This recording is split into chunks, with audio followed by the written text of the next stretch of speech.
Hello વિદ્યાર્થી મિત્રો, ધોરણ 11 કોમર્સ આંકડાશાસ્ત્ર મોસ્ટ ઇમ્પોર્ટન્ટ જે પરીક્ષાની અંદર હાલમાં જે પ્રિલિમ્સ એક્ઝામ આવે છે જેમાં 4 માર્ક્સનું ક્વેશ્ચન પૂછી શકાય એવું મોસ્ટ ઇમ્પોર્ટન્ટ ક્વેશ્ચન જોઈએ શું કહે છે.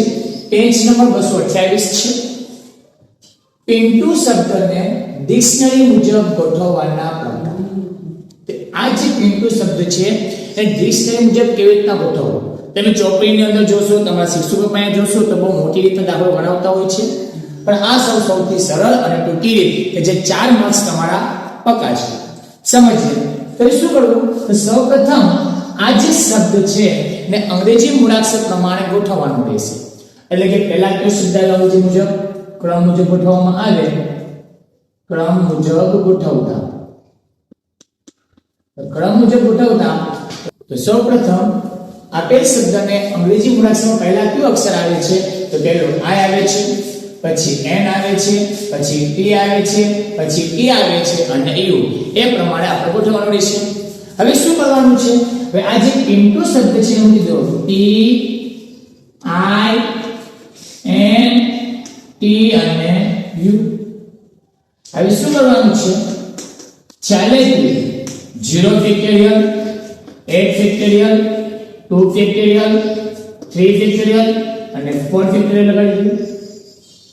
હવે જોઈએ તો પહેલા શું છે? તો પહેલા અહીંયા શું છે? P. તો P ની આગળ કેટલા અક્ષર છે? 2. એમ મૂકી દો 2. પછી જોઈએ I. તો I ની આગળ કઈ છે?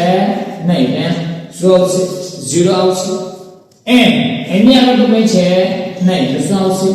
0. T ની આગળ અક્ષર નથી એટલે શું આવશે? 0. અને U ની આગળ કોઈ અક્ષર છે નહીં તો શું આવશે? 0. હવે આપણે સાદું કાપીએ. 4 ફેક્ટોરિયલ કેટલા થાય?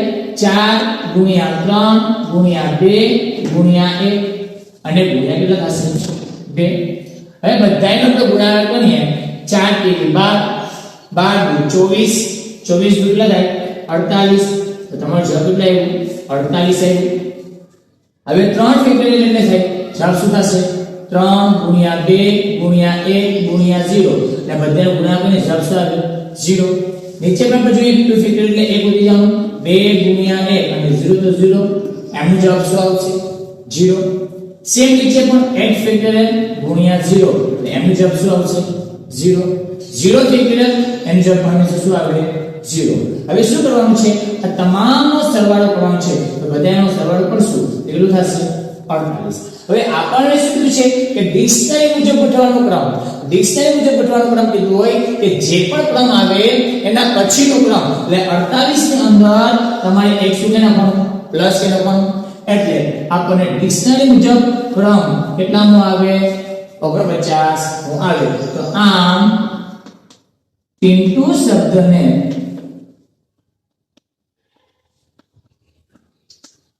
ડિક્શનરી મુજબ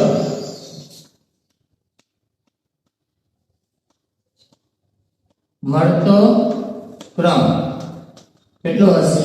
49 હશે.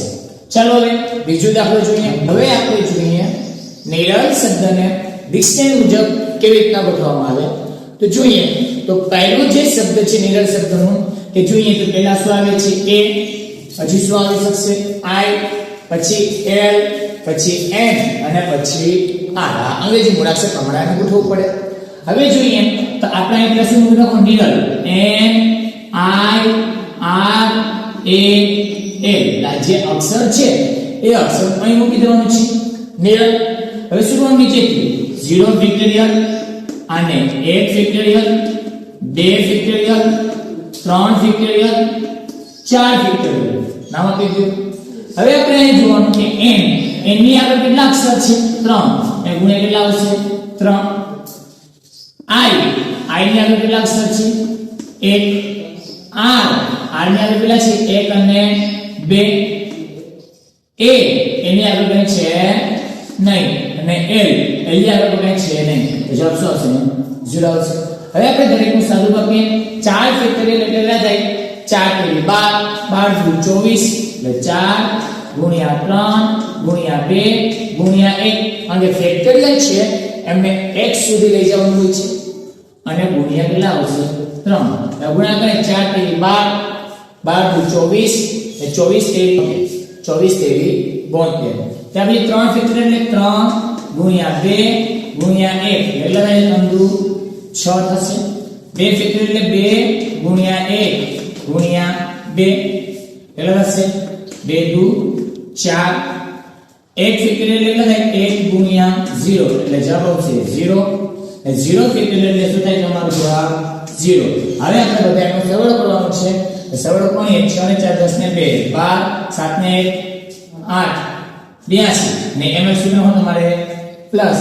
એટલે ડિક્શનરી મુજબ નિરલ શબ્દને ગોઠવવાના કુલ ટકા કેટલા થાય 82 થાય. તો આમ ડિક્શનરી મુજબ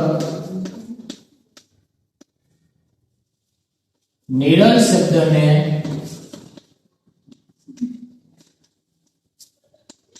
ગોઠવવાના કુલ પ્રકાર